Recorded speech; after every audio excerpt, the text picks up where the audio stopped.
বলে আরে বাবা এই জীবনটাতে আর শান্তি পাইলাম না। আরে কি হয়েছে এই জীবনটাতে আবার? আমার বউকে আমি এত বুঝে বলি যে থালবাসনগুলো ধুইতে দেয় না, তুই দিতে আমার নাকি ঠান্ডা লাগবে।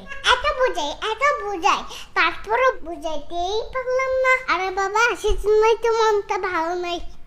আচ্ছা পাপা, তো তুমি থালা বাসন কেন ধুবে? তোমার আম্মু তো ঠিকই বলেছে, তোমার তো ঠান্ডাও লাগতে পারে না।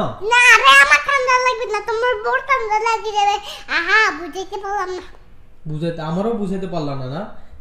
আমি কি বুঝি না তোমার মনের কষ্ট? তুমি বুঝো, বউ আমার মনের কষ্ট বুঝে না, তুমি আমার মনের কষ্ট বুঝো। আচ্ছা আমি মনের কষ্ট বুঝি, আমার বউ বুঝে না? না কি কষ্ট রে, কি কষ্ট। তুমি যাও পানি ঘাটতে, থালা বাসন ধুইতে, তুমি যে পাপার কলিজা তুমি জানো? তুমি তোমার মামামের কলিজা তুমি জানো? হ্যাঁ, তোমাকে অনেক মানুষ ভালোবাসে তুমি জানো? তোমার যদি ঠান্ডা লেগে যায় আমরা সবাই কত কষ্ট পাবো, তাই না? পাবো তো তুমি কেন যাবা এখন থালা বাসন ধুইতে? বাসন আর ধোয়া লাগবে না। থালা বাসন ধোয়া লাগবে না? কি কষ্ট পাইছো নাকি পাপার কথায় আবার? না সত্যি তো? হ্যাঁ, আর তো কথা আছে আমার। তোমার বউ বলে আমি কিছু করলেই আমি তোমাকে বিচার দেই, এটা কি ঠিক বলো? না না, এটা তো একদমই ঠিক না।